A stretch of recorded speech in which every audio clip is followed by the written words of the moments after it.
ክቡራትና ክቡራን አድማጭ ተመልካቾቻችን እንደምን አደራችሁ። ዛሬ ሚያዝያ 22 2018 ዓመተ ምህረት ዕለተ ሐሙስ የረፋድ ዘገባዎቻችንን አጠናክረን ወደ እናንተ መጥተናል። በዚህ የዜና ወጃችን በርካታ ሊሰሙ የሚገባቸውን አንገብጋቢ ዘገባዎችንም አጠናክሬያለሁ። በአዲ አርቃይ የተፈጸመው የማይ አለቅት መብረቃዊ ጥቃት የ208ኛ ኮር 45ኛ ሬጅመንት ባገዛዙ ጦር አይቀጡ ቅጣት እንደተመታ ነው የደረሰን ዘገባ የሚጠቁመው። በተመሳሳይም ቴዎድሮስ እዝ 102ኛ ኮር አንዳንሳ ላይ የነበረውን ጠላት ሙሉ በሙሉ በመደምሰስ ወደፊት እየገሰገሰ እንደሚሆነ ተረጋግጧል። አንዳንሳ ማለት ከባህር ዳር ከተማ 10 ኪሎ ሜትር ርቀት ላይ እንደሆነች ሁላችሁም ልብ ልትሉት ይገባል። በተመሳሳይም 303ኛ ኮር 14ኛ ክፍለ ጦር በጋዝቢላ ወረዳ መቀመጫ የተሳካ ኦፕሬሽን በማድረግ ድል ማስመዝገቡን ምንጮቻችን ጠቁሟል። አብራችሁን ስትቆዩም እነዚህና መሰል ዘገባዎችን በዝርዝር ታዳምጣላችሁ። በተመሳሳይ መልኩም የቤተሰባችን አንድ አካል ሆናችሁና ሰብስክራይብ ካደረጋችሁ ደግሞ በየጊዜው በየሰዓቱ የሚወጡ በርካታ ትኩስ አንገብጋቢ ዘገባዎችን የምታዳምጡ ይሆናል። በሰዓቱም ወደ ቀዳሚው የዜና ዘገባዎች ማለፍኩኝ። ቴዎድሮስ እዝ 102ኛ ኮር አንዳንሳ ላይ የነበረውን ጠላት ሙሉ በሙሉ በመደምሰስ ወደፊት እየገሰገሰ እንደሆነ ተረጋገጠ። ከባህር ዳር ከተማ በ10 ኪሎ ሜትር ርቀት የምትገኘው አንዳንሳ ተብላ የምትጠራው ከተማ 102ኛ 22ኛ ክፍለ ጦር በጠዋቱ መቆጣጠር ተችሏል። በክልሉ መዲና ጣና ሐይቅ አጠገብ ከ2000 በላይ ማህበረሰብን ሰብስቦ የንቅናቄ መድረክ በማድረግ የህዝብን ድጋፍ ያገኘው 102ኛ ኮር በትላንትናው ዕለት በጠዋቱ በከፈተው ተኩስ ጠላትን ሙሉ በሙሉ በመደምሰስና በመማረክ ከተማዋን ተቆጣጥሯል።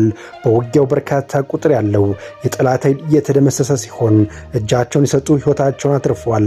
14 አድማ ብተና ከነነፍሳቸው 2 ብሬን 45 ክላሽ 3 ስኬስ 3 መገናኛ 5 የመገናኛ ባትሪና 5 የመገናኛ ቻርጀር 1 የቦምብ 3 የብሬን ሸንሸል 3 አስቃጥሎ የብሬን ጥይትና 3200 የክላሽ ጥይት ሌሎችም ወታደራዊ ቁሳቁሶች በመማረክ ታሪክ እንደሰራ ነው ምንጮቻችን እየተናገሩ የሚገኙት። አሁንም ወደፊት እየገሰገሱ ነው። በተመሳሳይ መረጃም ትንታጉም የአማራ ፋኖ ዛሬም ታሪክ መስራቱን ቀጥሎበታል። 303ኛ ኮር 14ኛ ክፍለ ጦር በጋዝቢላ ወረዳ መቀመጫ የተሳካ ኦፕሬሽን በማድረግ ድል አስመዝግቧል። የአማራ ፋኖ ብሔራዊ ንቅናቄ አፋብን ወሎ ቤት አማራ ሚኒሊክ እዝ የ303ኛ አሳምነው ኮር አካል የሆነው 14ኛ ክፍለ ጦር በጋዝቢላ ወረዳ መቀመጫ አስከተማና ዙሪያ ቅልጥም መስበሪያ ላይ በአገዛዙ ሰራዊትና በብልጽግና ካድሬ ላይ ታላቅ ድል ተጎናጽፏል። ትላንት ከረፋዱ 5 ሰዓት አካባቢ መነሻቸውን ከአስከተማ አድርገው ወደ ላልኪው ለማድረስ የተንቀሳቀሰው የብልጽግና ጦር 5 ሬሽን የጫኑ መኪናዎች የክፍለ ጦሩ አንደኛ ሻለቃ ቃኞችም ቅልጥም መስበሪያ ላይ ደፈጣ በመያዝና በቡድን መሳሪያ በታገዘ ከፊሉን ሬሽን ከጥቅም ውጭ በማድረግ ሬሽን ያጀቡትን በመደምሰስ ቀሪዎቹ ወደ መጡበት እንዲመለሱ አድርገዋቸዋል።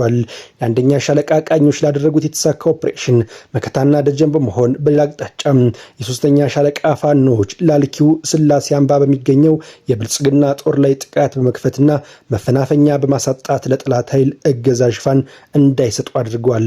በተጨማሪም ደግሞ በትላንትናው ሌሊቱ ላይ የክፍለ ጦሩ አንደኛ ሻለቃ ቃኞችም ከሻምበሎች የተወሰኑ ተጨምረውና የክፍለ ጦሩ አመራሮች ጋር በመቀናጀት በደብረ ወይላ በኩል አድርገው በአስከተማና ቴክኒክና ሙያ በኩል የነበረውን የብልጽግና ሚኒሻ ፖሊስ አባላት ላይ ጥቃት በመፈጸም በነበሩት ምሽግ በማስለቀቅ 2 ሚኒሻ እስከ ወዲያኛው በመሸኘት ከ7 በላይ በማቁሰል ታላቅ ጀብድ የፈጸሙ ሲሆን የተኩሱን ድምፅ ቀድመው የሰሙት የጋዝቢላ ወረዳ የብልጽግና ካድሬዎችም ሌሊቱን ሻንጣቸውን በመሰብሰብ ወደ ዞኑ መቀመጫ ሰቆጣ ከተማ መኮብላቸው ታውቋል። አሁንም ፋኖ እግር በእግር እየተከታተለ እየሰበራቸው እንደሆነ የተረጋገጠው። በተመሳሳይም በአዳርቅ የተፈጸመው የማይ አለቅት መብረቃዊ ጥቃት የ208ኛ ኮር 5ኛ ሬጅመንት ያገዛዙን ጦር አይቀጡ ቅጣት ተቀጦበታል። በአማራ ፋኖ ጎንደር ጠቅላይ ግዛት በላይ እዝ ስር የሚንቀሳቀሰው 208ኛ ኮር 5ኛ ሬጅመንት የቀድሞው የጭና ቁጥር 1 ክፍለ ጦር በሰሜን ጎንደር አዳርቃይ ወረዳ ከፍተኛ ወታደራዊ ድል ማስመዝገቡ ተሰማ። በትላንትናው ዕለትም ከጠዋቱ 12 ሰዓት ገደማ ማይ አለቅት በተባለ ስፍራ በጥናት ላይ የተመሰረተና የተቀናጀ የደፈጣ ጥቃት የተከፈተ ሲሆን ያገዛዙ ጦር ባልጠበቀ ሁኔታ ክፉኛ መመታቱ ታውቋል። የሬጅመንቱ ህዝብ ግንኙነት ከስፍራው ባስተላለፈው መረጃ መሰረት ይህ ኦፕሬሽን የተፈለገው ወታደራዊ ግብ ያሳካና የጠላትን እንቅስቃሴ ሙሉ በሙሉ የገታ ነበር። በጎንደር ምድር በተካሄደው በዚህ ድል አድራጊነት ውጊያ ራሱን የመከላከያ ሰራዊት እያለ በሚጠራው ያገዛዙ ኃይል ላይ ከፍተኛ የሰው ኃይል ኪሳራ ደርሷል። በደረሰው ጥቃት 5 ያገዛዙ ወታደሮች ሲገደሉ 3 ያህሉ ደግሞ መቁሰላቸው ተረጋግጧል። በተጨማሪም በውጊያ ወቅት ለማምለጥ ሙከራ ሲያደርግ የነበረ አንድ ያገዛዙ ሰራዊት አባል በሬጅመንቱ ጀግኖች እጅ መማረኩ ተገልጿል። ይህ በ5ኛ ሬጅመንት የተከናወነ ኦፕሬሽን የፋኖን የውጊያ ዝግጁነት ብቃትና ስልታዊ ጥቃት የማድረስ አቅም በተግባር ያሳየ መሆኑ ተመላክቷል። የ208ኛ ኮር ህዝብ ግንኙነት መምሪያ ለጣቢያችን በላከው መረጃ በጠላት ላይ የሚሰነዘረው አይቀጡ ቅጣት ተጠናክሮ እንደሚቀጥልና ያገዛዙ ኃይል በገዛ መሬቱ ላይ ስጋ ውስጥ መውደቁን ነው የደረሰን ዘገባ የሚጠቁመው። ክቡራን የቻናላችን አድማጭ ተመልካቾቻችን በሌላ ዘገባዎች ወደ እናንተ የምንመለስ ይሆናል። ያገዛዙ ወታደሮች ዛሬም በተለያዩ የአማራ ግዛቶች ውስጥ እየተመታ እየተቀበረ እንደሚገኝ ታውቋል።